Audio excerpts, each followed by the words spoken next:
días, tardes o noches. Nosotros somos el grupo número 7 que corresponde a hablar sobre el transformador. Vamos a hablar sobre sus componentes y partes específicamente. Y también vamos a hablar qué función cumplen los transformadores. Además vamos a tratar las variables termodinámicas que afectan a los transformadores. Mi nombre es Julián Sierra. Mi nombre es Juan Esteban López Lescano. Y mi nombre es Juan Esteban Gómez Lobo. Buenas tardes, yo voy a hablar de lo que es el funcionamiento principal de un transformador. Un transformador es un dispositivo fundamental en el sistema eléctrico. Este opera bajo el principio de inducción electromagnética. Su estructura básica consiste en dos bobinas de alambre llamadas granados que están enrollados alrededor de un núcleo. Cuando la corriente alterna pasa a través de uno de los granados, se crea un campo magnético que induce una corriente en el segundo devanado. Estos transformadores son importantes para lo que es la transmisión de energía, ya que al elevar el voltaje de generación se reduce lo que es la corriente, y eso es lo que disminuye las pérdidas de energía. Existen varios tipos de transformadores: transformadores de potencia, transformadores de control y transformadores de distribución. En este caso, vamos a hablar de un transformador de distribución.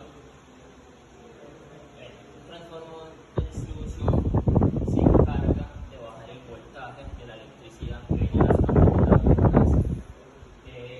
Estos transformadores se encuentran en postes de luz, en subestaciones, en los barrios. Cuando la electricidad llega a uno de estos transformadores, el transforma el voltaje a niveles más bajos. Esto es crucial para, por ejemplo, entonces es muy importante. Muchas gracias.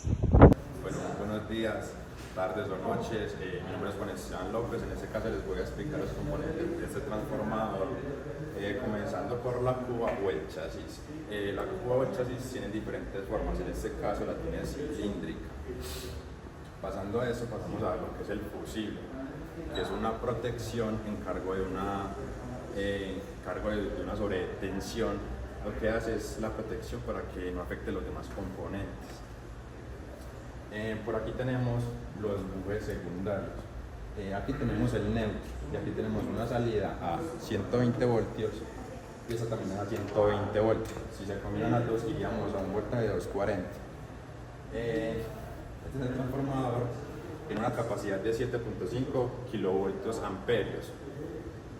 Pasando a esto, pasamos a lo que es la entrada de potencia, que viene por acá, y estas son las conexiones que van al embobinado. El embobinado tiene los devanados internos, que es el primario y el secundario. El embobinado tiene diferentes tipos de aislamiento.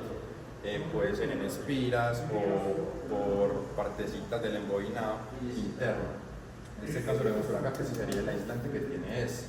Aquí pasamos a lo que es el núcleo, que en este caso no sabemos si es en H o en forma de cuadrada. El núcleo está compuesto por placas metálicas ferromagnéticas. En su momento, este transformador era refrigerado por aceite dieléctrico. Pasando a esto, aquí tenemos lo que es la válvula de alivio con el relevucho, que en este caso no se ve. Por este ladito tenemos dos anclajes y la puesta a tierra. Y por último, aquí arriba vemos lo que es el pararrayos, que va directamente a lo que es el fusible. Bueno, como lo mencionaron mis compañeros, ya conocemos cómo funciona un transformador y sus partes. Ahora vamos a ver las variables termodinámicas que lo afectan, ya que son muy importantes debido a que esto va de la mano con el buen funcionamiento, la eficiencia y la vida útil del equipo. La primera variable que consideramos siempre en un transformador es la temperatura. Cuando los transformadores son pequeños de control y circulan la corriente muy baja por sus devanados, se puede dejar enfriar por aire. Pero con los transformadores de control y de potencia es un tema mucho más complejo, ya que la corriente que fluye por sus devanados es demasiado alta. Entonces se utiliza un aceite dieléctrico dentro de la cuba que tapa completamente los bobinados y los mantiene a una temperatura óptima de trabajo. ¿Por qué pasa esto? Por el efecto Joule. Les dejo la fórmula aquí en pantalla para que la vean. Pasa porque las corrientes parásitas y las pérdidas en el núcleo hacen que el transformador se caliente. También, a su vez, cuando el transformador pasa a circular la corriente por los devanados, tenemos la energía interna. La energía interna aumenta a la vez que el transformador pasa más corriente por sus devanados. Y esto va de la mano con la temperatura. Mientras más corriente fluya, la temperatura también va a aumentar. Ahora tenemos la entalpía. En los transformadores que son bañados en aceite es muy importante saber el concepto de la entalpía y saberlo calcular para el diseño de transformadores, porque este trata acerca del calor absorbido por el aceite y cómo lo va a disipar en el sistema. Además de esto, tenemos la presión. Cuando el transformador se calienta demasiado, el aceite se comienza a expandir debido a esta alta temperatura. ¿Qué puede pasar? Si la presión sobrepasa ciertos límites, el transformador puede explotar. Por lo que en las partes que están mencionando teníamos válvulas de alivio y relevuchos, que son los encargados de que si esta temperatura sobrepasa ciertos umbrales y ciertos límites, ellos van a dejar escapar la presión para poderla nivelar. Ellos tienen una presión de trabajo normal, pero esto siempre les va a afectar cuando la temperatura aumenta demasiado y el transformador tiene demasiada carga. Adicional a las variables que ya vimos, tenemos también la transferencia de calor. Esto también es importante, como lo mencionamos antes, porque mantener el transformador en temperaturas óptimas es lo que nos va a garantizar una vida útil alta del equipo.